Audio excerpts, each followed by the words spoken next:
You did take a budget cut at a time when you've been asking the legislature for more resources. In fact, I mentioned the 80 or so employees at full staffing. I think the last time we spoke, you said you were thinking more in the 100-plus numbers for some of the reasons you had just raised about, when people are gone on vacation or sick, can't be on call 365 days a year. So how much of a setback was this budget cut? And where does that leave you heading into a supplemental budget year in terms of your budget ask? I think every agency in the state had a setback last year. It was a really tough budget cycle. But not every agency was sort of starting from scratch and still in the building phase. And it's one of the messages that we impressed upon legislators is that when you hit a new agency, it has a different effect than when you hit a real established big agency that has been adding and working on programs for a long time. And they understood that. We were looking at a much bigger cut than we ended up getting.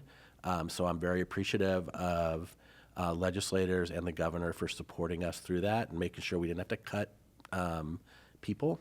We didn't have to lay anyone off. We didn't have to So at one point anyone.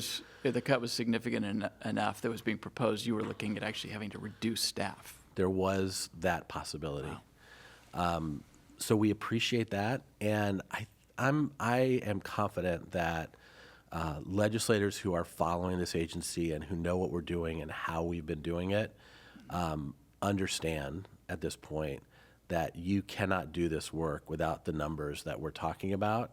And I am confident that when they have the money, we're gonna get the people. But it's hard to pull that from nothing, and I understand that. And we will continue to work on legislators to help us work through that. So what has been or what will be the effect of this 20% cut? It slows us down.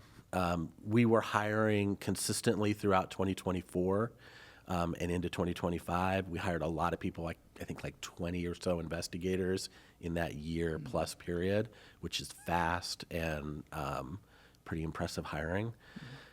We have not hired in the last couple of months. We have a couple positions that we're going to hire here in the next few months that were left over. And after that, we have to wait for those resources. So it's going to slow us down moving forward. It hasn't slowed us down to this point, but it's slowing us down moving forward. You can check out the rest of the show by clicking on the link below or by watching Inside Olympia Thursday evenings at 7 and 10.